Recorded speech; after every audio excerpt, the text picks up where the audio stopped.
Good evening, everybody, and welcome to another episode of Jets Afterburners. Again, your host, New York Jets fan 16, Liam, my amazing co-host. What's going on, everybody? Just enjoying, just shooting it up, just enjoying. And today is a special episode. Again, it's a veterans episode where we honor our soldiers, the ones that gave their lives and they continue to give their lives for this amazing country. We have some special guests coming on. But with that being said, we're going to bring up our star of the show right here. Look at this guy. From Let's Talk Jets Radio, Senor Tyson. Tyson, thank you so much, man, coming on. Bro, I'm no star. You're the star, man. I'm just like the supplemental piece. I'm like a compensatory pick. Oh my God. No, dude, listen, man. I am stoked. And you know this. It's always seems like a broken record if you think about it, right? Every year around this time, this is our kind of mile high type of, man, this is it. We made it. We're going to do it. We're going to win the Super Bowl. Yep. We have 55 rings in this time of year. Off-season champions every year. Yep. Book it. That's right. I mean, the roster doesn't look that bad. At first, when free agency started, it seemed like it was a Sleepy Joe kind of, and I'm not talking about, the guy in DC. I'm talking about our general manager, right? Like it seemed like he was not picking up the phone or whatnot. And he did. He finally did. Yep. Made some splash moves, and we've seen pretty solid right now. Hey, Afram, what's going on? Yeah, I mean, you can't really panic. You got to trust the process. It's not. Right. It's going to take a couple of weeks of free agency. Then you have the draft. Then you have the June 1st cuts. A lot of things. I mean, you have to have a sense of confidence in the moves because we have no choice. I mean, the Jets had a lot of holes and didn't have a lot of resources. So you got to find the best way to maximize, the potential of this roster. And there's calculated risk. You guys know that. I mean, you like the offensive moves. You upgrade your offensive line. You got backup quarterback. You got the receiver. And each one has a concern. But as fans, you want to kind of ignore that. You want to buy in that they're going to stay healthy. They can't, and they're going to be well coached, which is a stretch for some situations. But you got to like what you see, but he can't be done, man. There's other moves that need to be made. You can't be complacent. You can't be content. You need depth. You need to, other pivotal pieces to make it a legit roster. I think the best part of it all, though, is they gave themselves a lot of flexibility in the draft. It doesn't necessarily have to be offensive tackle at 10, which I personally would do. But Brock Bowers is picking up a lot of steam for the Jets. You could definitely go wide receiver. I don't think Marvin Harrison Jr. is going to be there 10. He's making a lot of headlines, doing all his unique stuff. Mm-hmm. But the most important part is it's not necessarily offensive lineman at 10. Now, like I said, personally, that's what I would do, but they don't have to do that. Yeah. And if they don't go offensive line, you're not necessarily going to be concerned. Right. But if the Jets keep the 10th overall pick, if they don't trade up, trade back, whatever, what are you doing at 10? Well, I mean, you have draft flexibility, you have salary cap flexibility. My biggest concern was that Woody Johnson was going there and be like, spend. I want all the best players. They blow out the cap for this year and next year. And God forbid everybody gets fired. Next year, we're talking about a complete rebuild for 3 more years. So they've been really smart about their approach with this. So you're not really killing the current, you're not killing the future. For me, the first round pick is going to be interesting. My honest preference is the trade back. I want to recoup a second round pick. I want 2 picks in the first 2 rounds. And then if you trade back and get Bowers, I'm cool with it. If you trade back and get offensive lineman in the first round and a wide receiver in the second round, I kind of want to get 2 players there. That's kind of my thing. If you want to go offensive line, I get it, but I want playmakers, man. I mean, Dan, how long have we watched this Jets offense where it's like, all right, you have Garrett Wilson, you have Mike Williams, who may or may not be ready week 1. We don't even know about that. Alan Lazard's a waste of time. You respect Brownlee, you respect Gibson. Give me a legit stud to be next. Like, get that young receiver to pair Garrett Wilson for the next 5 years. Like, that's kind of where I'm at. If you can get him in the number 10, I'm down. Like, I'm getting greedy. Like, I want playmakers, like legit talent. So we're on the same wavelength with that. Like Liam and I, we have discussed it back and forth. He's okay with an offensive lineman. The offensive lineman for me is like a last resort kind of thing, especially what we already did, solidifying it with Morgan Moses, and on the right tackle spot. Then you have Tyron Smith on the left tackle, solid. Like it's solid all around. Simpson, you have him at left guard, and we're hoping AVT is healthy as well. And Joe Tippmann, hopefully, who comes into his own. And that's the bread and butter. If you think about it with the Jets, with their studs, you know, in the 60s, how they got into their Super Bowl stud center, then Kevin Mawae in the 90s, then Nick Mangold. You need someone to anchor that offensive line, and I think Joe Tippmann can do that. Now at 10, we have to give Aaron Rodgers what he has been begging for ever since he was in Green Bay, and that's playmakers.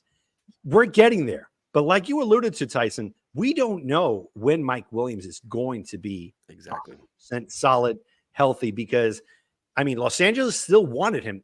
That's what gave me peace of mind. I'm like, all right, his old employer still wanted him back. So that means the process is still going into the right direction. Yep. But again, what else are you going to give, Rodgers in his arsenal? To me, I love Bowers, and I hate tight ends. I hate tight ends in the first round. We have talked about it on your show so many times. Again, if you guys haven't checked it out, Tyson, Let's Talk Jets. It is the supreme deal of podcasts. We're clowns. No, you're not. You guys are amazing. No, but the whole thing with me is with Bowers, well, with tight ends, with the Jets history, you had Kyle Brady, Johnny Mitchell, Dustin Keller, who was okay. Yeah. He was more of a high second rounder. I was cool with that. Doug Jolly that we had. That was the actual draft that we should have gotten. Heath Miller, but we traded to the Oakland Raiders to get Doug Jolly. But this guy's a different animal. My argument with Liam is just think of if there was a world at 10 and the Jets are selecting and you have the choice of Gronkowski, Tony Gonzalez, Travis Kelce. That's what I see in Bowers. And I'm like, you can't let that opportunity go by. If they go with Odunze or Neighbors, I'm okay with it too. Because like you said, we need playmakers. In order to compete against the Chiefs in all these high-powered octane offenses, you need firepower. Yep. No, and one thing too is if you go that direction, I'm all about I'd sign Bakhtiari be a backup left tackle. I would go out and sign other guys. Like I respect the concern for offensive line help, but if you go out and get Bakhtiari, I don't think Donovan Smith signed yet, or get these other guys, and you have faith that this coaching staff finally coaches their players, and Carter Warren gets better, and Mitchell gets better, all this, then you have somewhat more, you feel a little safer where you can say, you know what, I can go wide receiver or tight end in the first round, and you draft offensive linemen in the third round or fourth round. Okay, listen, building block for the future. You're not forced to play right now. We can use you later. But Dan, I'm with you, dude. You're right now, you're one Garrett Wilson injury away from panicking on offense. And I like Mike Williams. I like him a lot. But let's be honest. Week 1, we're not sure. Right. It may take him to week 7, week 8 to get in the flow and show what he really can do. I don't want to wait 7 weeks to have an offense. I want week 1 offense. I want to be rare, because this is a win now year, dude. It's playoffs or bust. You can't have 5 weeks of lousy offense, but okay, now we're ready. No, week 1. Give me playmakers week 1. Do it now. No, I know. I completely get that. And I'm not against it either. It's just my whole thing is Aaron Rodgers getting injured again. We got to be able to protect him. I mean, it's just that's on Keith Carter and Hackett, which are the two biggest concerns on the coaching staff as well. Yes. So, if you could get a stud offensive lineman, even if he doesn't play week 1, just because the odds of getting Tyron Smith healthy for a full 17 games is, well, unlikely. So if we could get somebody that could come in, week 8, week 9, week 10, something like that, and not have a significant drop off. It's just we've been seeing this for years, where how many different combinations of offensive linemen have we had? Multiple. The same starters from week 1 never make it to past week 10. And then AVT, yes, he's a promising star, but he's coming off of 2 really bad leg injuries, lower body injuries, an ACL. So I don't know. I just have my concerns with the health. I get it. Like if Garrett Wilson goes down, that's severe. Mike Williams, he's not going to fill that role. Although, he could probably come close, but he's not a number 1. I don't know, man. I see what you guys are saying. And listen, if we get a playmaker at 10, I'm going to be pumped. But offensive lineman, I'm not going to be necessarily upset about either. If it's like Alt or Fashanu are there, like a 10, I'm like, all right, fine. That's legitimate left tackle. Sign me up. I'm down. But if it's like, all right, if it's going to be your 4th offensive lineman on your board, or one of your top ranked wide receivers on your board, I'm going wide receiver. That's just where I'm at. And Liam, I respect what you're saying, because it all starts the offensive line. That's the anchor of your team. That's it. But it's like you can find other ways to build it up. You can go out and get Bakhtiari. You can draft guys later in the draft. You can actually coach up the guys that you actually have, which would be nice. Like that's Yeah. the concerns we have are self-inflicted. This is all Joe Douglas's problems over the last 5 years. Yep. So we're trying to Yeah, fix it all in 100%. one offseason. It's hard to do.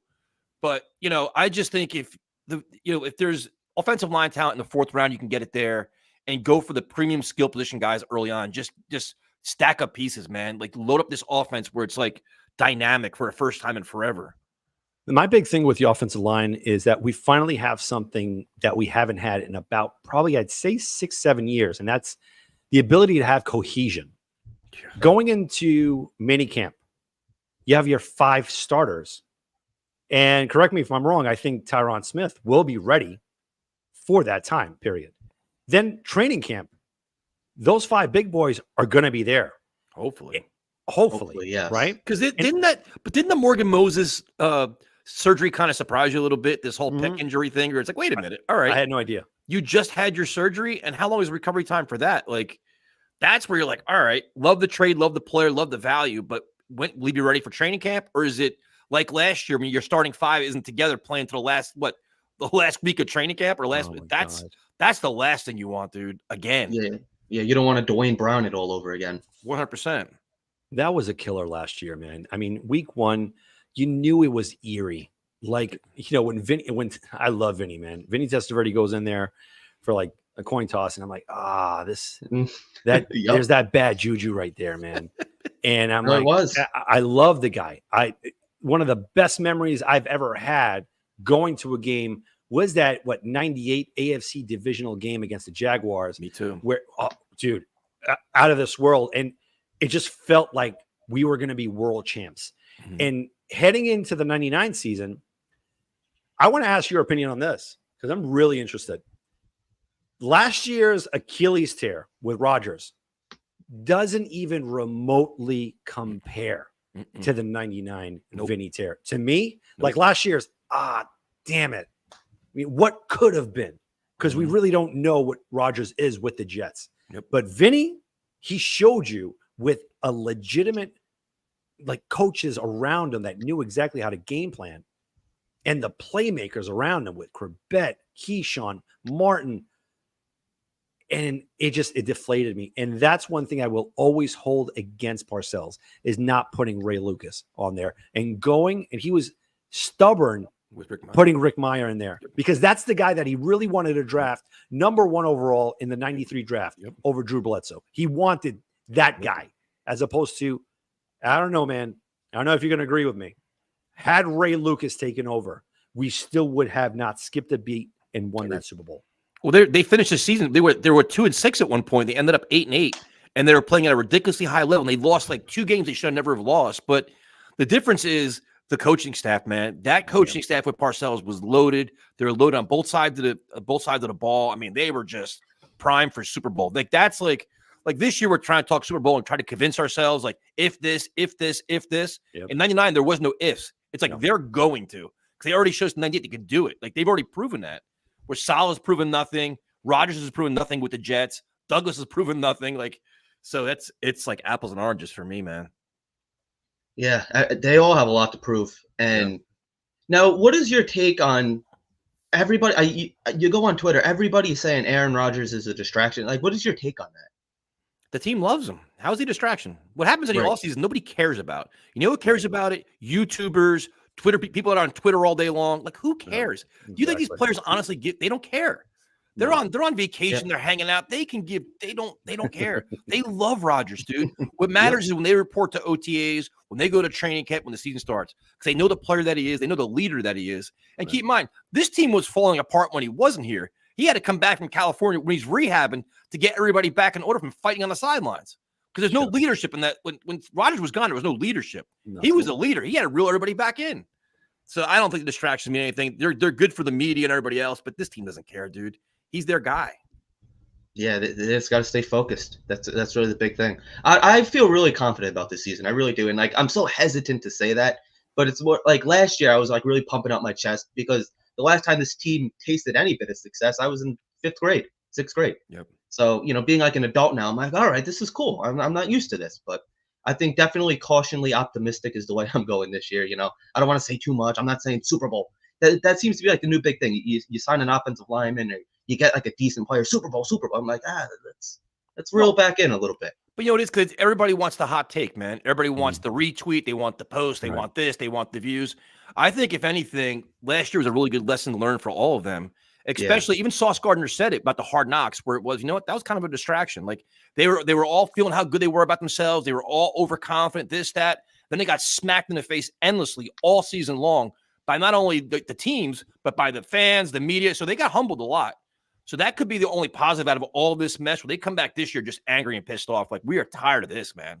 Like, we're tired of losing. We're tired of being embarrassed. We're tired of being booed at home by opposing fans. Like, that could be the one positive, I think. I mean, what do you think, Dan? That's got to be, you know. Yeah. No, I completely agree. If that was a question that I wanted to pose, right? Because I did ask Afram and Armand and a lot of our what is Afram, though? Afram's like I'm like him. Afram is the best. You know him, man. He's bringing his insight in the chat. Yeah. No. Well, my question is, let's say, hypothetically, we have to play the hypotheticals now, right? Mm-hmm. If they're consistently healthy, if the New York Jets offense, defense, yeah, you're going to get your injuries here and there. But like, let's say if the injuries are just like maybe 2 weeks or 3 weeks, whatever the case is, even Rodgers, even like God forbid, an injury for 2 weeks, that's not that bad. I'd rather a 2-week one than a season ending. If that scenario plays out, where do you see the Jets finishing? What's the maximum? They got to be a 10-11 win team this year. They have to. They have too much talent. Like, Tyrod Taylor's a good backup. Like, that's why I keep talking about depth. They have a young, good nucleus of good players. They go on both sides of the ball. Like, you have game-breaking talent. Garrett Wilson, Breece Hall, Quinton Williams, Quincy Williams, Sauce. Like, there's enough talent. It's going to come down to coaching, Dan. Like, this coach and his staff got to be held accountable. Like, all right, we've been sold every excuse in the world. Like, they literally tanked last season. Like, the way they handled last season, they should have been fired. They got a blessing from God that Aaron Rodgers is still here, because you could have made a good case to fire everybody. They brought everybody back on the fact that Aaron Rodgers is going to save the world. Okay, then you're gonna put all these pieces around him. You must win. If you do not make the playoffs, you're getting fired. I think you got to make the playoffs and win a game. Like, I don't want to hear excuses, dude. I genuinely don't want to hear it. Tyrod Taylor is a comparable backup that can win you football games. We've already seen that. So now you don't have more Zach Wilson to blame. You have nobody else to blame. You know, you blame now is yourself. 10-11 wins or you're out. Goodbye. It may be a little hard to tell right now without obviously knowing the rookies that we draft. But do you see any breakout stars, maybe somebody that was a little under the radar, almost like a Jermaine Johnson from last year? Do you see anybody on the team currently like that? I'm thinking maybe Will McDonald, if all falls right. I think you're praying it's Will McDonald, because the way they handled Bryce Huff was ridiculous. Yeah. Joe Douglas completely screwed the pooch with that one, man. He did. He blinked like 3 different times with Bryce Huff. So you got to hope Will McDonald does that. You literally do, because if now play the whole, like, I'm always the what if, like you, Dan, but like, what if Jermaine Johnson gets banged up? Your pass rusher is Will McDonald, because you blew it with Bryce Huff and Carl Lawson's gone. Not that Carl Lawson contributed, but you need him to be a big playmaker, man. I think Michael Carter could be a guy that's, you know, who should get a new contract. He's emerging as a good slot corner. Amazing. And then I think the one guy that we kind of overlook a little bit is Conklin, who with a good quarterback could probably have a very good year, because he's open, he can do things, but he never gets the football. So, I mean, what do you think, Dan? I mean, those are kind of my guys. Well, to me, with how, again, I agree with you with the whole Huff thing, and I get it. All right, it's a money thing. You didn't want to tag him. At least if you had that mindset heading into the offseason, you should have traded him. Bingo. Get a third rounder. Is that what you're going to get? Fine. I'd rather get something in return. Now we would have 2 third rounders, 2 fourth rounders. But no, we just let him go. All right. You know what? So what's the counter on that? In my opinion, Clowney came in. And I'm not talking about David Clowney. Remember him? Sucked. I do remember him. That was Sanchez's first NFL preseason pass against the formerly Redskins in the preseason. And we lost that one on a doink field goal. Great memories. Great memories. I'm surrounded by winners here, if you haven't noticed. Jadeveon Clowney, he had 9.5 sacks, half a sack short of what Bryce Huff had. You sign him up. I think that is as much of an important signing this offseason. You got to snag him. In my opinion, you don't want to miss a beat, because to your point, we don't know what we have with Will McDonald. He can jump over cars like no other, but can he jump over offensive linemen? Can he do what needs to be done? Like, I enjoy how he bends. He bends like kind of like a Javon Curse. He has that in him. Yep. But can he put it all together in year 2? Because the New York Jets are going to ask him to do much more than what we asked him to do last year. Yep. So he's going to be in that position. But if you have a Jadeveon Clowney there, he could at least kind of release that pressure off of him, and you have fresh legs, as if Bryce Huff was still there. Yep. Because again, Bryce Huff wasn't there in every down lineman, just there in passing situations, and he excelled. Same thing with Jadeveon.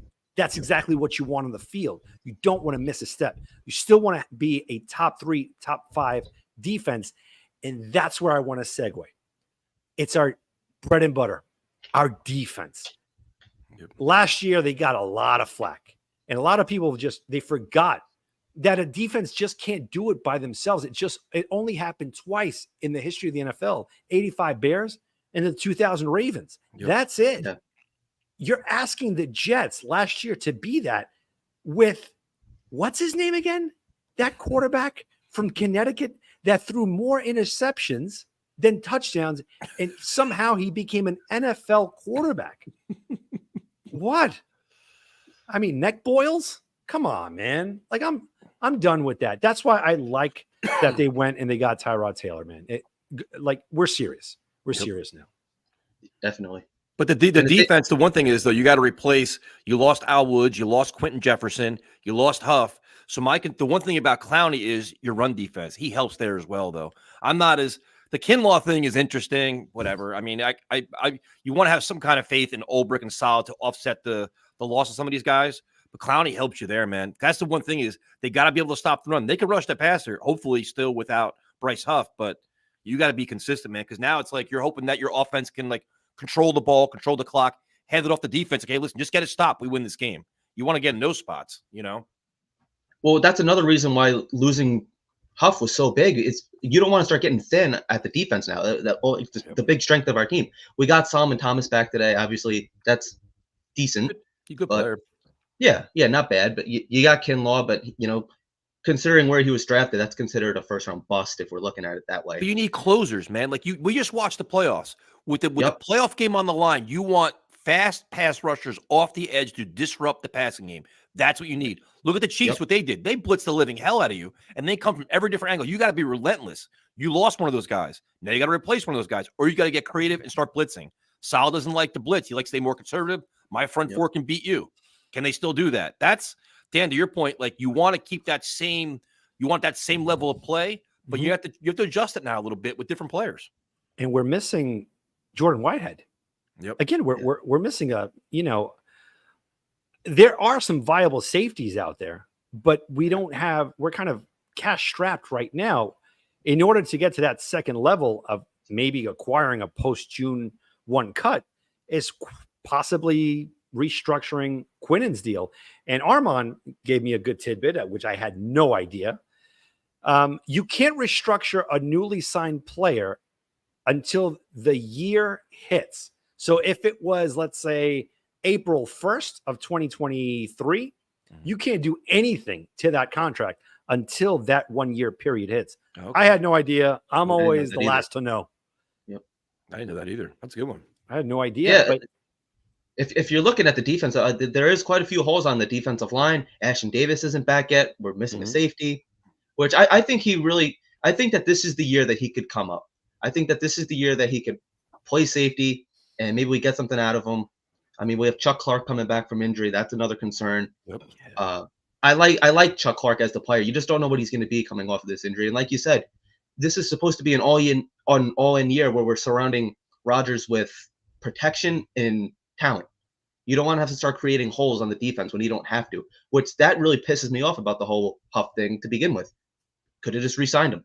Well, they could have re-signed Jefferson too, but they apparently they waited too long to respond or something like that. But the safety market's also saturated. There's a lot of really good players out there that are coming at almost at a discount at this point, where it's like, all right, like we give Douglas kind of like a hard time for signing defensive players, but if it's a hole, like we all like Clark, versatile player, like a hybrid linebacker, kind of, it's great coming off an injury. So you have him and Tony Adams, okay, and you have the kid they drafted last year, was hurt all year, who's a complete unknown.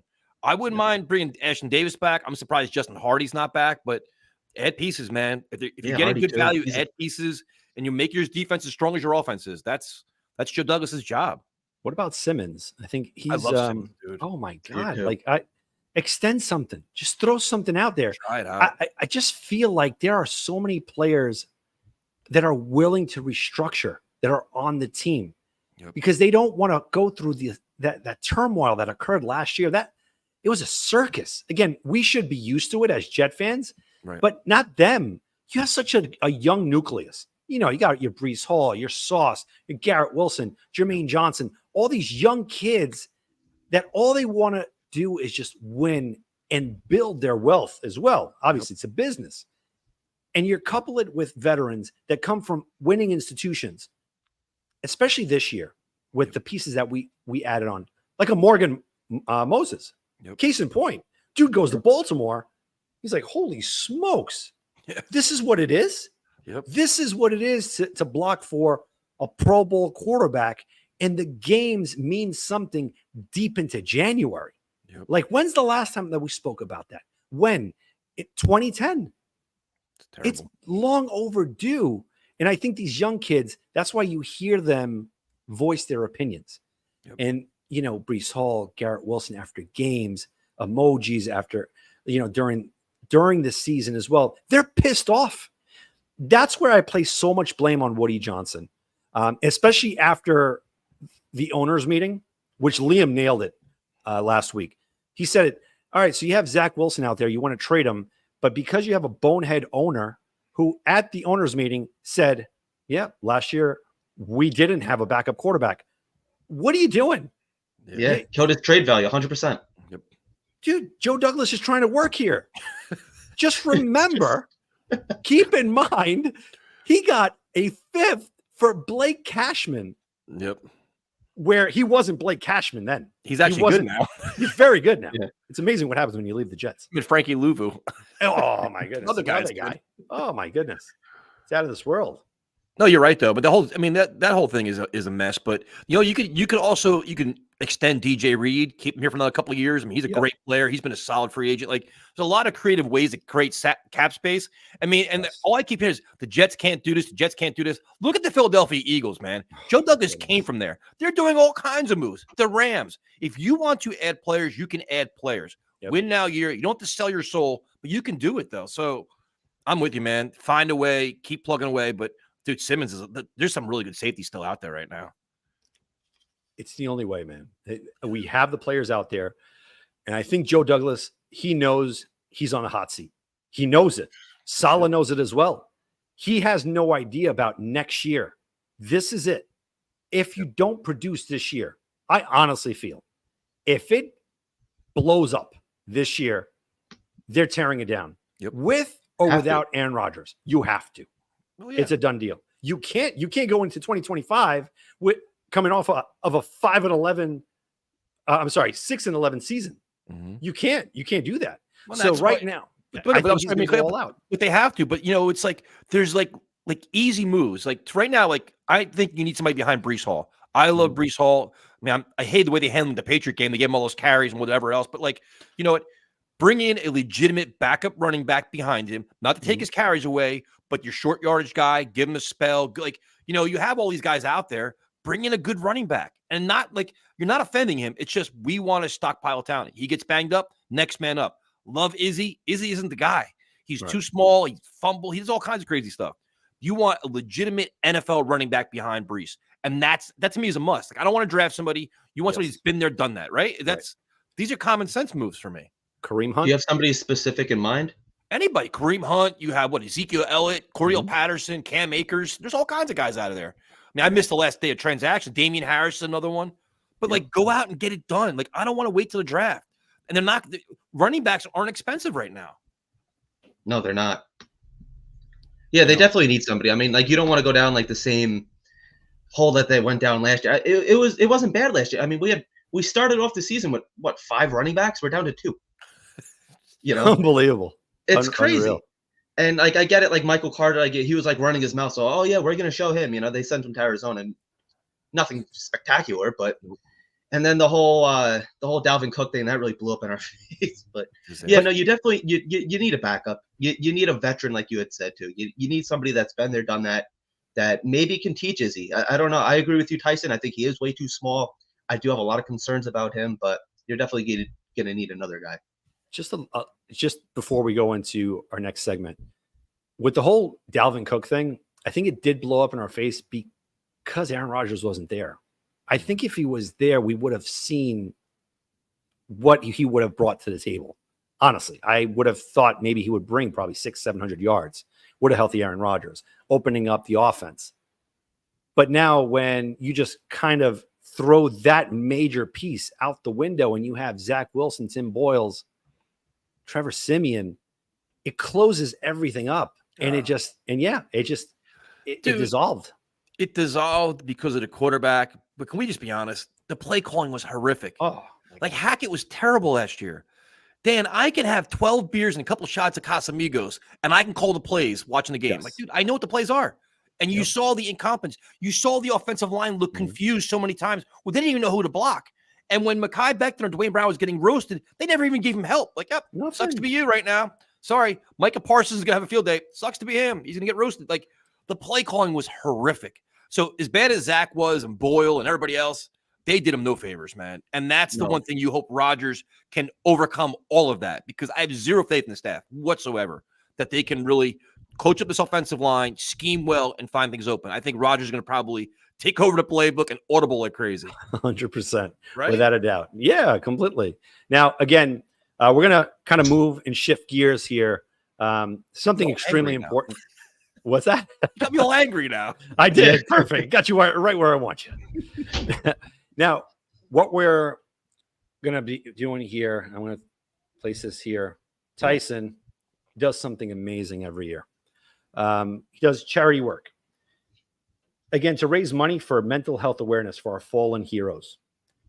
And again, you have no idea how much I appreciate you, Liam does, and all these veterans, what you do in these 2 days just to raise money. I'm going to get into in just a little bit about my personal experience. But for those that don't know, Tyson is doing something called a David Goggins challenge. For those that don't know who David Goggins is, he's a retired Navy SEAL who turned his life around by changing his mindset from living a lazy, overworked civilian life to conquering what life had to offer through pain and sacrifice. To give you an idea what Tyson is actually doing from the David Goggins challenge, David Goggins does a challenge which consists of 4 miles every 4 hours for 48 hours. Total of 48 miles. Is that correct? That's correct. All right. Which you have done and nailed and slayed. Unbelievable what you do. But you're amplifying that this time, which I am just blown away. You are doing 5 miles every 4 hours for 48 hours for a total of 60 miles. Dude, I commend you so much for doing, because this is a sacrifice. That's the big thing with this charity. You're sacrificing something about you, your time, your sleep, your sweat in the middle of the night while Liam and I were sleeping, not together, obviously. I mean, those days are done. We moved past we moved past that. We got married. You're out. You got your discipline. 4 hours on the dot, getting up. Rain or shine. Tyson, amazing what you do. If you want to just elaborate a little bit more. Yeah, I mean, well, thank you, first of all. I didn't accomplish it yet. That's the goal, is to accomplish all 60 miles. But the goal of this is to raise awareness, man. And that's a lot of times you try to do a fundraiser. It's like, oh, I'm doing a 5K. I'm doing this. And, please help me. If you do something bold, you do something not crazy, but kind of bold, it gets people attention and you kind of get more things around it. And it's a cause that's near and dear to my heart, man. There are far too many veterans that are suffering from PTSD and other issues. There are far too many situations where veterans they're unemployed, they don't have money, they can't find jobs, they can't get back and forth to the hospital, they can't do all these things, and they need funding, they need help, they need support, they're not getting it. So I did this a year ago. A friend of mine suffers from PTSD, and we had a heart-to-heart talk. I had no idea how severe it was. So I sat down, I talked to him, I did a lot of research, and I'm like, wow, I never knew this even was this big of a problem. So I did a fundraiser last year, which was the support was overwhelming. But the biggest thing was everybody was giving me feedback. I was getting direct messages, emails from veterans sharing their stories with me. And I'm not gonna lie, dude, I always started crying. I'm like, you've got to be kidding me. And they were such emotional stories. I'm like, all right, you become more motivated than ever. I'm like, dude, I'm gonna make this. So if you do one thing 1 year, like everybody's like, it's no big deal. So you go big or go home, right? So I'm like, I want to raise as much awareness as humanly possible. So if you sacrifice some things for yourself, I don't care. Because look what they sacrificed for us. Like, that's the thing, man. Like, to go, like, I'm gonna be running in friggin' rain on Saturday. I don't care. They sacrificed their lives, their health, their family, their well-being for our country. And in some cases, they're being ignored. And that's crazy to me. So I'm trying to make a difference, man. And it's an interesting challenge. It's a little bit crazy. I prepared for it. You train for it and you hope, but, it's a Goggins thing, man. And his book changed my life. That book changed my life completely. I highly recommend it to anybody. If you're going through tough times in life, or you're looking for a direction, or you're looking for a cause, Can't Hurt Me is a life-changing book, man. His mindset is unique. It's rare. And I kind of embraced it and just try to inspire and help out, man. You guys, I appreciate you guys giving me a format. Dan, you helped, you donated. I definitely appreciate it, man. It's something that, you have experience now, something yourself. But you hear the stories and you hear what's going on and you just want to help, man. So that's kind of where I am with this. Well, piggybacking off of that, just like we spoke about off air, I'm going to do my part as well, helping. For as soon as you start this challenge, I'm going to start a 48-hour fast. And some people might say, what does that have anything to do with it? Well, I have a big appetite. So let's say in the morning, bacon, egg, and cheese, orange juice, whatever the case is, I'm going to write it down. That's what I would eat. Top sirloin, ribeye, whatever the case is, write it down. After the 48 hours are up, whatever that tally is, and I'm not going to be no cheapskate. I'm like, oh no, salad. Regular, whatever it is, I'm going to show it to you. I will post it. Whatever that is, I will donate to your cause because it is a great deal, man. Again, it touched me, man. It really does. Every time you do this, and especially this time around, man. I mean, what I'm about to say and what I'm about to showcase in just a little bit, Liam, if you could just take over, I'm going to start, just sharing the screen, just trying to gather myself together here. Yeah, of course, man. Yeah, no doubt. Actually, I'm going to join Dan in doing that as well and donate more. I purchased a shirt today, but I feel like we could all do more. No, that's the most important part. And I appreciate it. And like I said, like I have a GoFundMe. I sold shirts, but if you want to, there are so many great organizations out there. Like the one that I'm working with is DAV.org, DisabledAmericanVeterans.org. It's an organization I researched. They're literally 15 minutes from my house. I've talked to them extensively. I don't do some like nonsense organization. I make sure it's legit. I have 3 veterans that vouch for them that are actually part of them. So it's important, man. And like I said, if you don't want to donate to us, whatever, like div.org, or what they need is volunteers too. A lot of times they just need volunteers to help out. Like they literally have problems getting back and forth to the hospital. You could literally say, you know what? Times are tough, man. I can't afford $100, but you know what I can do? I can go drive, pick you up to the hospital and drop you off, pick you up. Like little things like that go a long way, man. And like right now, I'm just so you guys know, I am extremely appreciative of everybody that's donated and support. I think I'm over $3,000 right now, which is crazy. Beautiful. But like, thank you to everybody from like you guys, everybody spreading the word on social media. It's like, it's humbling. It's crazy. But I'm telling you, when you hear these stories, the one that Dan's going to share, you're going to want to help, man. You can't turn your back on them. And we all can find a way to help out, whether it's, like I said, donating your time, donating money, spreading the word, go on social media. Hey, you know what? It's something I hear about. Maybe we should help out here or something, It's important. Yeah. Tyson, thank you so much, man. Yep. Now I'm going to bring. Sorry, Liam, you wanted to say something. I do apologize. No, I was just gonna say I'm definitely gonna share the link on Twitter or X, whatever it's called now, and hopefully, I mean, our platform isn't huge, but we have a couple, I think 2,000 followers, so it all matters. And just so you guys know, like throughout the whole process, it's all on social media. Like everything I do, every 4 hours, if you complete it, part of the responsibility is you show your watch. Hey, 5 miles, whatever. I get full transparency, and then all the donations I get when I'm done, you see the receipt. Like I don't lie about it. I'm not making any money on this. I'm losing money on this, but it's like everything you get, like you see, here's a GoFundMe amount. You'll see the check and the receipt. You'll see me hang out with the veteran. Here's your check. I'm done. Enjoy your day. Like full transparency with everything. For those that want to donate, The link is in the description below. So it's pretty easy. It's right there. It's going for a good cause. Now that segues into someone very dear to me. This is my great friend, Kyle Luciano, my amazing best friend, and whom I consider my brother. Kyle Luciano was a genuine, caring, sincere, non-judgmental, and empathetic individual who would always put people first. I grew up with him in New York, the borough of Queens. We met on the practice field at John Adams High School. We became varsity starters at the football team, and the rest was history. We became inseparable. He was such a great listener, as I would tell him about my upbringing, and he would share stories as well. He was the smartest person I knew. We were jocks, but he was so studious. He was always studying and searching for the next endeavor to conquer at 16. I learned to be meticulous and studious because of him. When anyone encountered Kyle, he made everyone know how valuable they were.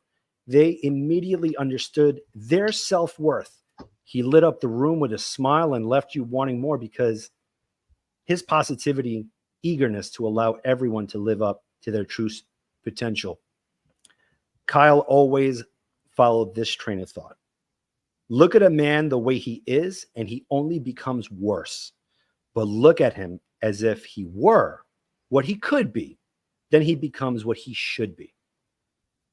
Unfortunately, the outside of a person didn't reflect what was going on in the inside. My great friend was suffering from PTSD, childhood nightmares on a loop, alongside the ramifications of being in war. At the age of 41, my best friend, someone who I consider blood,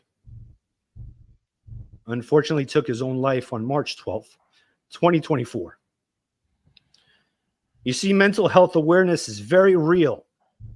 We see the facades of the people we interact with, the photos of a good time on social media, but we really don't know what's going on between the ears.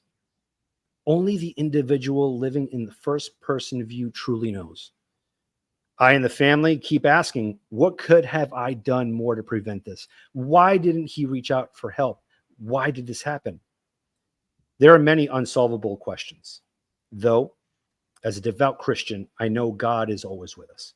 In Joshua 1:9, God states, "Be ye strong and courageous, for the Lord your God is with you wherever you go."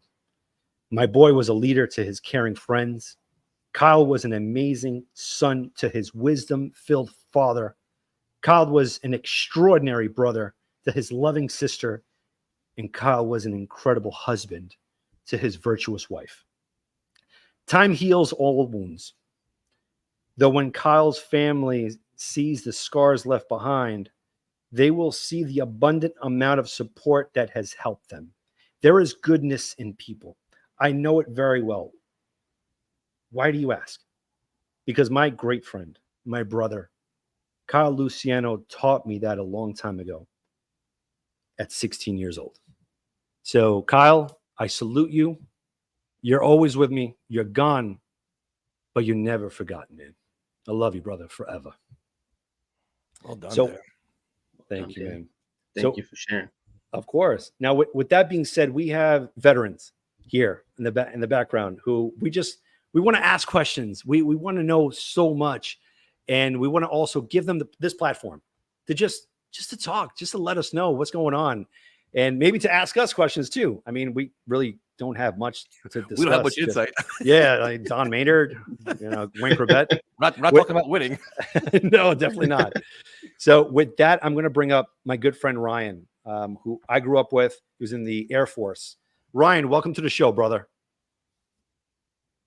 I think he's on mute. Oh, you're on mute, Ryan. Uh-oh. What were you doing backstage? Now he's muted. There you go. No, man. We can't hear you. Oh, yeah. All right, I'm going to get back to you. I'm going to bring Nate on, okay? Nate, my man, what's going on? Hey, guys. Thanks for having me. What's up, Nate? How's it going? How are you, Nate? Good. Hey, Dan, I just want to thank you, man, for your vulnerability there. That stuff's not easy. But I mean, just wow, just so eloquent with your words, and you could just really, I could feel your passion all the way out here in Hawaii for your friend, and yeah, just thank you for that. Those stories are real. The people are real, like they matter. So thank you for using this platform to put that message out. And Tyson, man, I commend you. That's what I saw that challenge on social media that you're doing. That's no joke. Like, I'm looking forward to watching you do this now. I'm not looking forward to doing it. Heard that. Pressure's on, Tyson. Pressure's on. I know. I feel it. You're gonna do great. You're gonna do great. It'll be good.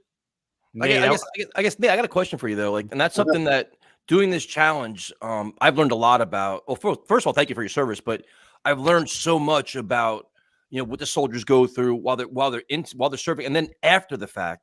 Like, how prominent is PTSD out there? Is it more common than we even realize? Is there that much? Like, it seemed like the one gentleman told me a lot of guys are suffering in silence, but it's not openly talked about. They kind of like, you keep it inside. That's kind of the way to handle it, Yeah, I tell you the truth, Tyson. Like, for the longest time, it's starting to get a little bit better now. Like, even from my own Air Force perspective, right? Like, seeking mental health. Gosh, I just hit 17 years, and I'll say within 10 to 14 years of that, like going to a mental health facility or telling someone my brain is not okay, it can still be looked at as such a negative impact to your career. And it's not because of anything you can or cannot do. I don't know if that's just an old head mentality. But I just think as we're learning now just in regular society, mental health on its own, we're learning more and more and what makes people tick. And I think obviously in the military that carries on. And then you add, Dan did a great job speaking on it. Like, you talk about deployments, you talk about, and not even just regular deployments in or not in combat, but we spend a lot of time away from our families and away from our support structures. And if you're in a different place, or if you just don't even know where to go ask, that stuff weighs heavy on you. Yeah, That's a good point. Now, Nate, I wanted to ask you a couple of questions, if it's possible. Now, Yeah, absolutely. how did you imagine military life before you joined? Man, I tell you what. So I didn't. I'm not one of those dudes that was like, I'm going to raise my right hand right after high school or anything like that. I tried to go to college. I was a radio broadcaster for a couple years. Wow. And then, life was life. And my parents were like, dude, you got to get out of town. You got to do something with your life. And I stumbled into the Air Force recruiter's office. Honestly, I did my little research, and they were the ones with the shortest basic training. So that was like, that's for me. And I really just, kind of learned it along the way. It's funny. I was chatting with Ryan. Hopefully he's fixing his mic here a little bit, but chatting with Ryan because I was stationed with him. Gosh, I got to Langley Air Force Base in 2007, and that's where he and I met. And I really just learned and fell more in love with serving in the Air Force as I've been in. It definitely was not a calling to begin with, but the longer you're in, I think the calling of the service kind of stays with you. Now, was there anything you especially missed from civilian life? Oh man, sorry.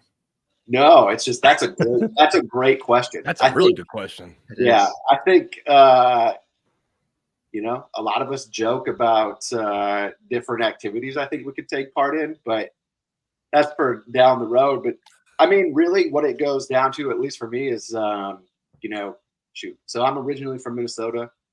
I've been in for 17 years, and I've been home less than 5 times. Wow. Whoa. 17 years. Yeah.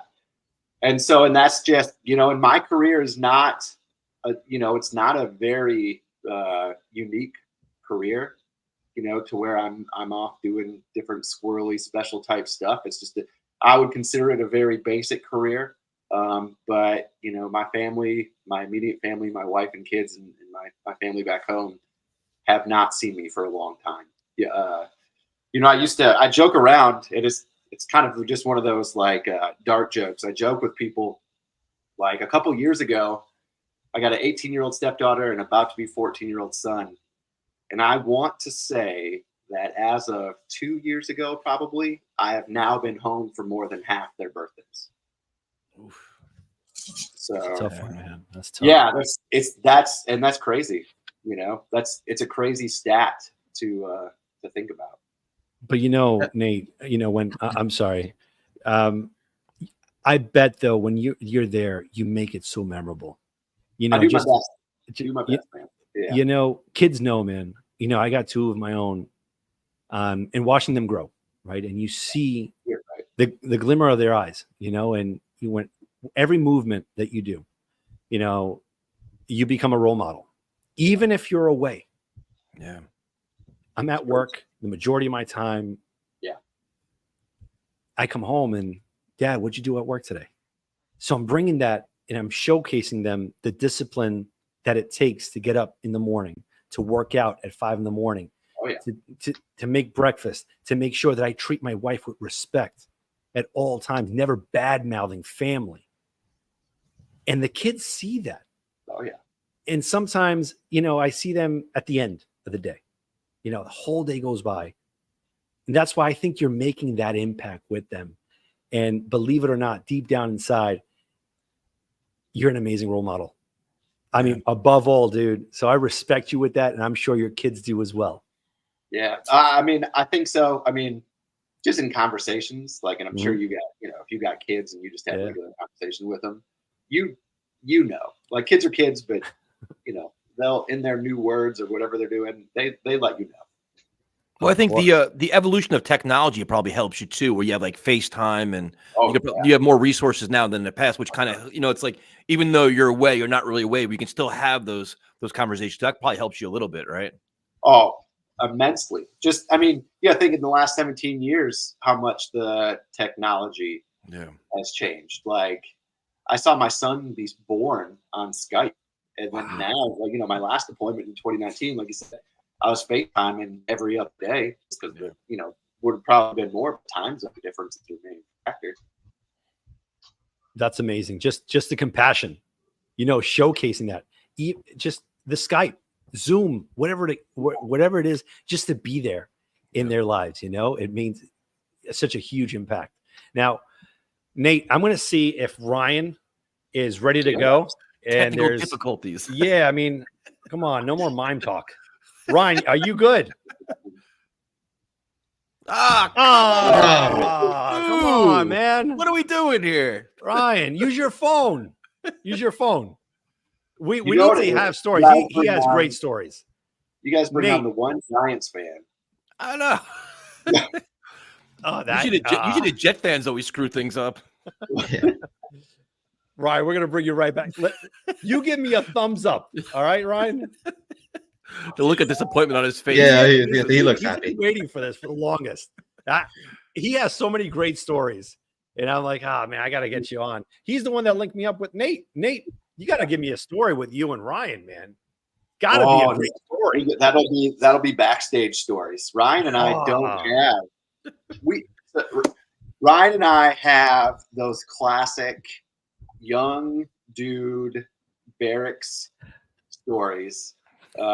Especially because when I met him, I was in the barracks, but he had his own apartment. So you can. I'm going to put him up there because I want to see him squirm. Yeah, because I love Ryan, and I got to commend Ryan. So Ryan is the one who brought me to New York twice when I was younger. And I'll tell you, I don't. There's like 2 things we could talk about on our New York trips. And then, 2 things. Go for it, Ryan. We can hear you finally. So we did go scalp some tickets and see the Twins play the Yankees. We got to see Clemens throw the 300th, so that was pretty sweet. Yeah, So that was, shoot, how long ago was that? That was 2007. Wow, man. Wow, that's huge. So you're a Yankee fan now, or you're still a Twins fan? No, I'm a Twin. Yeah, no, come on. I give Ryan a hard time because he's had a couple interviews with the Mets. I'm just going to be a Mets fan from now on. Tell me you got a curve. So that trip, Ryan's like, bring your blues, which is our dress uniform, the fancy one that looks like a suit. Right. And he's like, bring your blues, bring your blues. We're gonna go. I don't even know where we went. We went to the most shadiest bars. I think was in a basement. That's my kind of style. Yeah. Well, we got free drinks. I got a free T-shirt out of it from somewhere. I don't even know. Where did we go? Rockaway Beach or At least something? in the Rockaways, I remember. Yeah, no, they can easily be turned into like an Airbnb. Yeah. Yeah. Very easy. Very easy. Now, Ryan, I want to get you into the conversation as well. Again, Ryan and I, we grew up together. I mean, dude, everything. We parties, whatever, you name it, we did it. We conquered New York. Awesome. But then there was a time, we had to split. We had to do our own thing. And he went to the Air Force. And that's where I want to ask you some questions. What do you remember the day that you enlisted, Ryan? Well, I left right after 9/11. Whereas I remember Kyle, I think Kyle left before. He enlisted right before 9/11. Mm-hmm. But I remember getting yelled at. I got funny stories like Nathan mentioned. Like that's where we tend to, well, I'm sure Nathan could probably agree with me. You remember more so the funny stories, whether you're deployed or whatever. I remember getting yelled at. That I remember, and I'm like, I was about to curse. What the hell did I do? But like Danny mentioned earlier, he was talking about Kyle and himself, and we had our own little group where we hung out after high school, and we all came from backgrounds that weren't the greatest, so it wasn't really so much 9/11 and the patriotic, like, hoorah, I'm gonna join the military. It was sort of also like an escape for many of us, Nathan himself. But yeah, that's what I remember. Now, I just want to say my trajectory was different compared to Nate. Nate, which I do have to say, he just achieved the rank of senior master sergeant, which not too many people do that. Oh, that's man. awesome. Congrats. Great, brother. So that just came out last week. Whereas me, I stayed in 6 years, got out, and then just been busy with, my normal field, which is where me and Nate worked in. And outside of that, I'm just busy with a lot of veterans advocacy, VSOs. Like I know Tyson mentioned it, the DAV, they're pretty good. There's the American Legion. I'm more so wrapped around the VFW. I have different roles, all the way from the post level, which I got Nate as a member. We're in Corona, right outside Flushing Meadows. Mm-hmm. Okay. And I handle legislative work all the way up to the state. And I'm also like the vice chair for the New York City Veterans Advisory Board. That's something new. I just keep getting things thrown at me. But yeah, I'm sorry. I figured I'd just bring up that little just quick bio. So I just, like I said, me and Nate, our trajectories just kind of diverged a little bit. He's still in, whereas I'm what you got there? Oh, whereas I thought I lost you. Whereas, I got more into the supporting behind the scenes. What's that? Did I lose Ryan? you? No, you're Ryan, there, keep going, yeah. man. Keep going. We hear you. All right, yeah, I'll shut up there. So, Well, actually, can I ask a question real quick to Ryan? I'm fascinated to see, because the more I do these fundraisers, I learn a lot about what the veterans deal with and the support or lack of support they get. Can you go into that a little bit? Because I think, like, to me, I was shocked. I didn't realize the situations that are out there, the lack of funding, and the things that are actually needed. Could you actually go into that, man? Because dude, I was completely, like, a friend of mine has PTSD and he has to go for treatment for it. And that's what got me open up to all this. But there's so much out there that we didn't know. Can you kind of go into that just a little bit and share some of that? Oh yeah. I like Tyson. I like what you said before. You're talking about veterans being ignored. I heard this term not too long ago, another veteran, where he said handshakes and pancakes. And I told him, I said, yeah, if we're lucky to get pancakes, Now, obviously, I'm located within New York City. So just to kind of give you a synopsis, um, obviously, we know the issues that New York City is going through right now, but their total budget for the city is $117 million. The New York City Department of Veteran Services, the agency specifically for veterans, obviously, you have the NYPD, Department of Buildings, Homeless Services, whatever, is barely over 5 million. That's like really that's well under 1% of the total budget. So, like I said, this is part of my legislative work, specifically for veterans. That's sort of, to me, that's a measure of what veterans are thought of. And unfortunately, I hate to say it, but a lot of elected officials will only come out of their holes if 2 days a year, Memorial Day and Veterans Day, they take their pictures and that's it. Yep. Street, and one thing I've been saying over the years, street sign renamings and monuments, they're nice and all, but they're secondary. If you really want to take care of vets when they come home, you got to help them out with their pockets, or their mental health. That's a very big thing. These things are tied together. Yeah, that's just sort of like the big broad thing. Now, as far as mental health, just to also put this into perspective, between the most recent wars, Iraq and Afghanistan, we had about 7,000 casualties.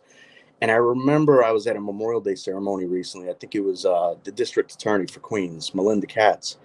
And one of the speakers, another vet, he was being honored for something. And he mentioned the numbers. And sure as hell, I mean, it's true. But ever since, now we're just talking about post 9/11 vets that served in Iraq and Afghanistan. Ever since 9/11, there's been 30,000 suicides. Wow. Wow. 4 times the number of people that were actually killed in operations in Iraq and Afghanistan. Just to put that in perspective. So those are just like 2 numbers that really just kind of stick out to me. And like I said, I get a lot of praise for you, Tyson, because I'll tell you the truth. The one thing I've noticed over the years is that it's a lot of people through their philanthropy that have actually done a lot of work for vets, whether it's 60 miles in 48 hours. Hell, I don't even know if I did that while I was in. And which, by the way, I got to throw out something. So Dave, before he was in the Navy, that's where I guess he had that little period of time where he put on all this weight. Mhm. Before that, during the mid to late 90s, he was actually in the Air Force. He was Special Forces. He was TAC-P in the Air Force. A lot of people don't realize that.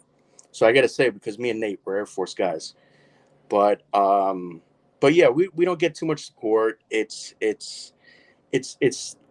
truth. And there are VSOs that help. At the municipal level, they try hard. the New York City Department of Veteran Services, they work with the resources that they have. But I mean, a $5 million budget compared to other agencies that are probably well into the hundreds of millions or billions. There's only so much you can do. And it's honestly, you've the philanthropy of people like you, Tyson. I'm not blowing smoke up your, what. But that's the problem. And this is a conversation me and Danny had, because Kyle was a friend of ours. Was that these things, these inside wounds, you can never fix them. That's the one thing I realized over the years. Like I said, I go through my own personal stuff, but after some self-reflection and kind of being within the veteran community, we're never able to solve it, but you can mitigate this type of stuff through, veterans reaching out to, they have, what is it, 988, the Veterans Crisis Line. There's a few other things, but it's a little bit robotic. And one of the things I realized, like at my post, we're going to kick it off soon. We're going to have a peer-to-peer, sort of like roundtable. And the interesting thing too is that surprisingly, a lot of vets, even with their own spouses, they, if they're having issues internally and they're just having a bad day, they're not going to go to their spouse or their friends that say didn't serve. One thing I realized is it's always the peer-to-peer type of thing with somebody that served and has been in similar circumstances where they'll actually speak to. But yeah, we can mitigate it. But like I said, Tyson, you mentioned it earlier, I don't want to say ignored, but it's it is what it is. There's not too much support out there. I think, to be honest with you, I think a lot of people assume that they're getting the support. And I kind of like, my father's retired Army, because I know, like, I see the things he deals with the VA. I see the level of support he gets sometimes, and it drives you absolutely crazy. The hoops they make him jump through to get just medication and doctor support, whatever else. But then it's like, you hear these other stories, and the mental health's a big one, man, because the PTSD it impacts everybody else differently. But it's like, to know that you have help or a resource. And I know there's an organization here, Ma Deuce Deuce, that's locally by me. They'll have like little get-togethers at like a boat trip where they'll pay for everything. They pay for the boat. They pay for them. Just come out and hang out with us. Get veterans out to just kind of be out and about and say, listen, do you need anything? Do you need help? Anything you want to talk about? To kind of have that camaraderie to say you're not alone. Like, listen, everybody has their own level of, whatever you're dealing with, but talk about it. Open up. Tell us what you need so we can try to help you. And that proactive approach, I see they're doing a lot of really good things, man. But I think a lot of people are either naive or they just think that, they got support. They're right. Like they think they're taken care of by the government or whatever else. And it's not really true. And that, to me, I learned so much over the last 2 years, man. Like, I would like to learn more, to be honest with you. But it's crazy. The more you learn, the more you want to help, or more you want to share. Like, hey, you know what? Get this word out there that there needs to be this support, or there needs to be something else done locally in the local communities. You know what I mean? Now, with that Right. being said, I'm going to be bringing on a good friend of mine also that served. You got a lot of good friends, Dan. A lot of good friends. I'm surrounded by awesome people. I have a really good support system. And Allie, welcome to the show. Thank you so much. Again, huge thank you. An enormous honor to have you on our show. And thank you for everything that you have done for this country, Allie. Well, thank you, Danny. I'm a little late, and I'm not sure if you all have talked about Kyle at all yet. Yep. Yes. We have. So I am also an old friend of Kyle's. He's someone I love deeply, and so I'm on tonight to show support for Kyle, for veterans, and in particularly male veterans who are also survivors of sexual assault. I became so passionate about sexual assault in the military that I sold my house, drove across country, and applied until I finally got a job working with the National Guard Bureau in their sexual assault program.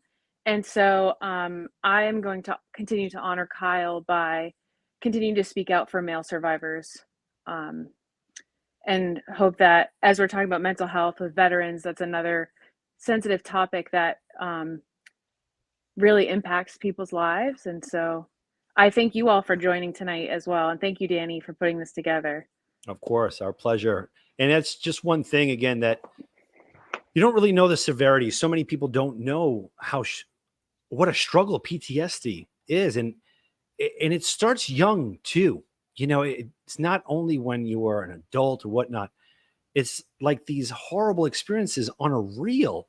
And sometimes you just can't shake it off.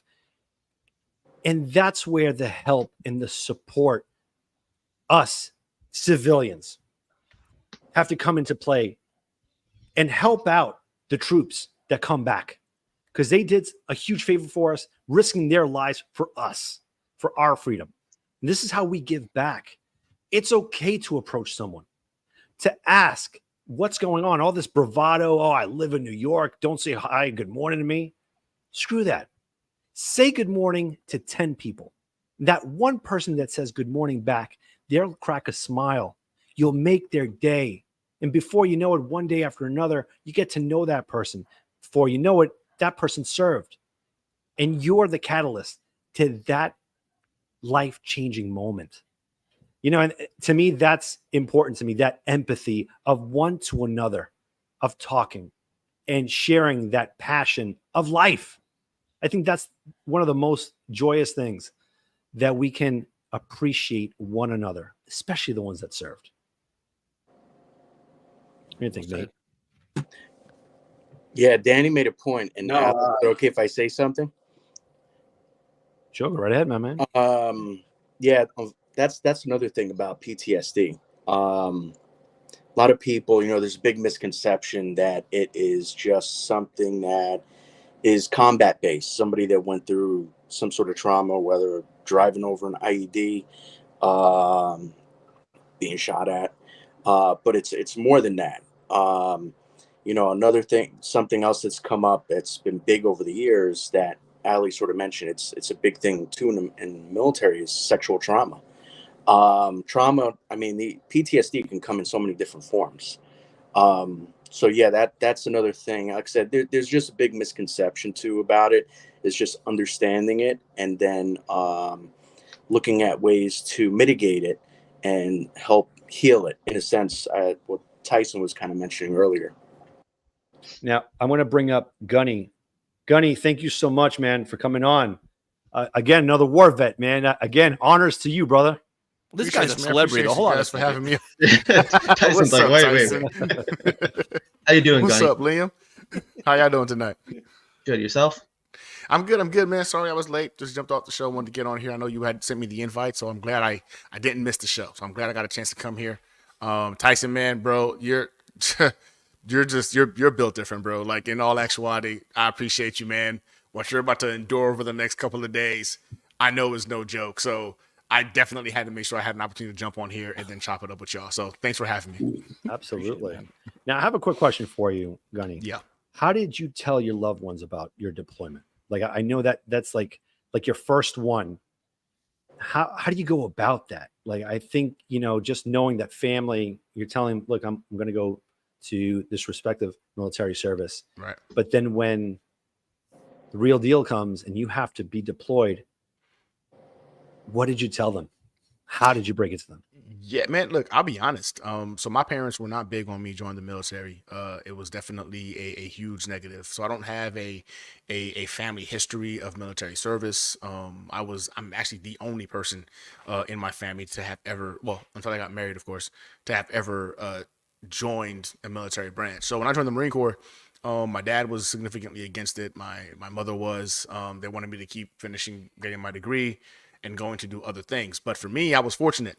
So since they were so against it, I really kept them kind of out of the loop of a lot of what was going on when I had gotten orders to North Carolina. So they were living at the time in Florida. I was in North Carolina kind of doing my own thing. Met my wife in Pensacola, Florida. And she also was going through the process of, well, we were both Marines going through, it's called A school. So we were learning our MOSs or our jobs in Pensacola, Florida, both of us being aviation technicians. And so when it was time for me to deploy, it was just me and her. We were both in North Carolina, and it was me and my Marine family and my wife. So she understood the deal. She knew what she signed up for because she wound up deploying as well shortly after I got back. So I never told my parents. I never told anybody. I didn't tell anybody until I actually got back that I had deployed to Iraq and I had been deployed to a combat zone. It was one of those things where my mother at the time was infuriated because her thought process was, had something happened to you, I would have never known. I was like, well, you would have known, but it would have came from Jessica. You would have found out from my wife. So it was one of those things where for me, it was, I guess you can say, a lot easier because, again, the wife knew the deal. She was a Marine herself. So that was it. We had to, of course, deal with it. We had a family care plan put into place, all that good stuff. At the time, we didn't have any kids because, again, she was still active duty pursuing her own deployments. And one thing I tell people all the time is as a Marine, and I don't know how it is for other branches, but for us, like from boot camp, it's ingrained in us that like the reason you're here is to get all this training and go utilize your training. You want to go to combat and war. So we weren't thinking about family or kids or anything like that. So for me, it was easy, man. It was easy. I can admit that I had more of an easier transition, so to speak, to deploy since my parents didn't know I deployed until I actually came back. Gunny, thank you so much for sharing, man. I'm going to bring someone else from backstage. He's new, Bobby. How are you, man? Welcome to the show. Gunny knows me. Hey, Hi, what's Gunny. up, Bobby? How you doing? Hey, Bobby. Okay, I'm not a veteran, but I want to give all a shout out to the veteran people in here. Who are the veterans in here? I believe the entire middle row and Gunny. Oh, congratulations. You guys are awesome. Got to give it to you. I like to talk on these YouTube channels. I like to talk. Gunny knows that, right, Gunny? Yep, and I appreciate you. And I'm a Giant fan, guys. I do cheer for the Jets. I'm happy for all the pickups you guys got for the Jets. And I'm mad at the Giants because Barkley went to the Eagles. So I'm not too happy about that. Oh, I love Kitty. What's her kitty's name? This. So once I got out of the military, I took to adopting cats. I'm officially a cat lady. Yeah, I'm a Her cat name's person Ellie, too. Oh, and she's I have a incredibly cat named snuggly. Nala. Her Oh, name's that's Nala. awesome. Ooh, You know what movie that's from, guys? Oh, come on, Lion King. It's a classic. And then my diabetic doctor, her cat is Simba. Whoa. There you Okay. go. I Lion know, Man, isn't yep. that a small world? Very. Is everybody in here from New York originally? I am. From I am. Jersey. I'm originally from New York too. Nice. I live in the smelly state Vermont. So, I love Vermont. but I hope they beat Duke tomorrow. I hate Duke. I want Oh, Duke. no. I love Duke, man. Christian, late in No, your days. that's your problem. I want No, that's North my Carolina. solution to my problems. I want North Carolina to win. No, North Carolina. I don't like North Carolina. Well, I don't like Duke. I never liked that coach with the nose. I'm glad Oh, he retired. Krzyzewski? Yeah, I did not like Oh, him. Every God. time you guys had the lead, you blew out the teams. You didn't have to blow them out. You know, you just destroyed them. So that's not good. I always But like I saying. do like Syracuse Orangemen. Oh, talking about Syracuse. Ryan, the guy in the middle. Yeah. He went there. He's got his master's from Syracuse. Really? Yes. Ryan, you did? Yeah, I'm here. Do you know the guy named the guy from Carlton? You ever hear Carlton on the radio on WAFAN? What, Craig Carton? Craig Yeah. Carton. Oh yeah, yeah, yeah, yeah. I He know. went He's to Syracuse too. Yeah, we're Yeah, trying I to get forgot. him on. The Hopefully Newhouse alum. You soon. do? I believe You gotta that's me. get I him believe Rick on. Samini did You too. gotta get Yeah, him Rick on. Samini He did. knows Yeah. me. He knows me quite well. He We're- knows we're- me quite We're going to well. try to get him on. Now, Bobby, thank you so much for joining up. We're going to see if we can get some more veterans on here, but Yeah, thank I you know, so much I'm for your support. sorry. I'm No, don't be sorry. No, I'm don't not be a sorry. veteran. No, we love your support, of course. Have a good night, man. Can I Appreciate come you, on Bobby. another time? Of course, anytime you want, man. Of Anytime, course. When are you on anytime next? we're live, you're welcome. You could even When are sub you in for on me, next? man. When are you on next? I'm thinking next Thursday, hopefully. All right, As I'll long- be here. Yeah, You guys are awesome. I appreciate that, You man. think, Definitely. what's that girl's name? Allie, Allie? Allie. I think she's kind of cute too. have a great one, Bobby. I love you. Yeah, Yeah, Robbie. Before it gets a little too weird in here. Now, Allie, great segue. Yes. I Okay. have a question for you. Sure. How do you describe coming back home from training, combat, just kind of realigning yourself back to some sort of normalcy? How was that experience for you? I would say, like, actually, the hardest experience was getting out of the service entirely, because you align your identity with the organization, and even when you're out, you're still always going to be a part of it. But it's a weird disconnect, at least for me. I work with people who are still serving now, and just the camaraderie, the inside jokes, the talks of training, like it makes me miss it. So when I was in, and you go to training and you're in the woods or you're sitting in the dirt all day or you smell like a mountain goat, that stuff's not fun when you're doing it.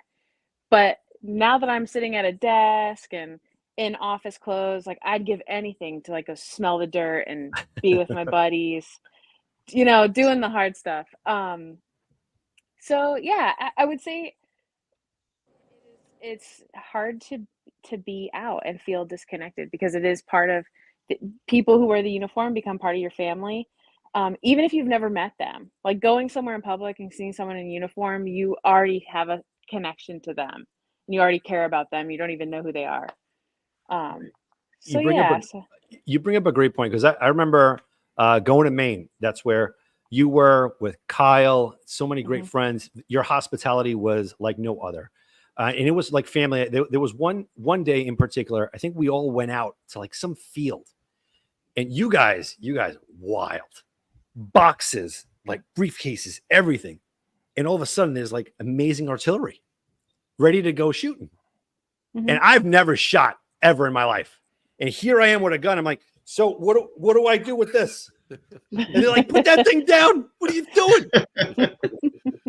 But it was so much fun because no one took anything to heart. It was just let it fly, man. Just enjoy it. And I think there was like a bonfire there, and we were all talking and laughing and just enjoying each other's company. And that's one thing I enjoyed the most, just being around you guys with that. And I truly thank you for that. Oh, well, thank you. I mean, I'm kind of speechless, but really my heart goes out to all of those who have served and who continue to serve, and people like Kyle. I hadn't talked to him in so long, but just all the news with him, it's really sunk in, and that appreciation and love you have for each other, it is really deep, even when you don't talk to them for a while. And I would like to think that all people who serve and veterans, we do it because we love our country, we love our people here. So yeah, so you are loved, Danny. Well, that's what I see here, with the panel that we have. And you see individuals like Tyson doing this challenge. It's out of this world. Ali, I think you came late, but I think you got to Yeah, see what's this the challenge. What Tyson is doing in 2 days, in 48 hours. Check this out.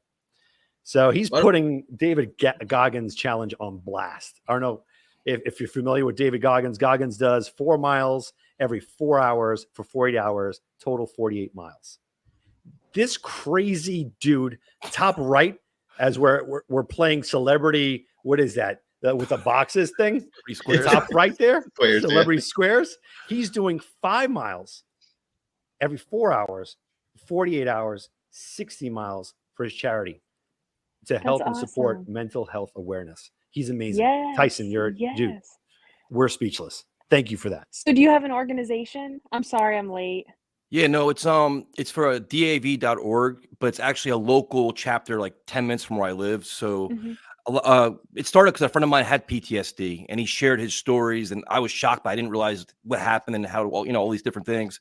And he actually goes there, he helps them out. And so they started telling me their stories and the lack of funding for certain things. And that's kind of where it went. It was just like, all right, let's do this. And the way to do it is you got to do something bold, something brash to raise awareness. You know what I mean? So I'm like, go big or go home. And I did it last year and for a different organization to help support veterans. And then I heard about how desperate they were. They're like, wow, I raised more money in like a weekend than they got from like their local chapters, which was crazy. I'm like, well, then more people can do this, So we'll see what happens. It's going to be interesting. Right now, I think I raised over $3,000, which is That's really awesome. cool. Yeah. And then it starts tomorrow. It goes till Sunday. And we'll see what happens with it. But no, I wish I can do more. Like I talking to Nate and you guys, like the more you hear, the more you want to help, because you guys made an ultimate sacrifice for us, and it's kind of going lost in the shadows for some reason. And it shouldn't be like that, So trying to help however I can. That's Appreciate awesome. that, Tyson. Yeah. Hey Tyson, where's that DAV chapter at? Chapter 20. It's in Brick, New Jersey. Oh, okay. Well, Yeah. listen, if you happen to be in Queens, if you ever need like sort of an HQ for any of this, me and Nate, our post is literally up the block from Flushing Meadows, where City Field is at, the old World's Fair. We're right across from the Lemon Ice King of Corona. So if you ever need a little HQ, if you're in Queens, you're more than welcome. Yeah, I'd like to keep in touch with you guys, man. Because I try to do more and more things. Like reach out to you, say, hey, do you know else I can help out, or different ways I can contribute? I'm open ears for anything.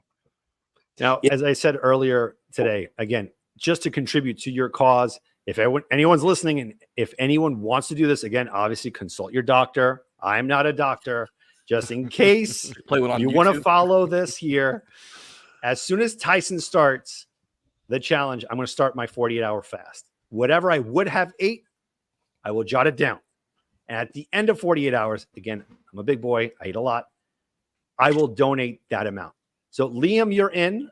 You in? Yep. I'm in. So whoever's in the chat right now, ready to do that commitment and to raise awareness, it's going to the right place. The link to Tyson's challenge, to the fund is in the description below. So we're almost about to wrap this up. I just want to give an enormous thank you to all of you. The ones that are watching that are veterans, we appreciate you so much. We honor you. Every moment that goes by in life, you might not hear it. It might be whispers, but deep down inside, I truly believe every American completely respects the heck out of you and honors you deep down inside. And thank you for what you do and what you completely do every day after that point, just sharing your experiences. Thank you for that. Well said. Appreciate All right. you, brother. Everybody Thank want you to guys say, for all for coming on. Yeah, any last things? I guess we'll start with Gunny. Yeah, Tyson, you're a dog, bro. Like and I know you reached out to me on Twitter to do the 30 miles, and I appreciate the offer, man. Come but on, man, chicken. I'm just saying the way my knees work and my back works, I could walk it. I did talk to my daughter, right? So she's 13 and she's a district track star. nice. So all my kids used to run 3 miles with me all the time. So I talked to her. She's contemplating on getting you about 10 miles. So I'll let you know. I'll text you and let you know if she actually pulls through.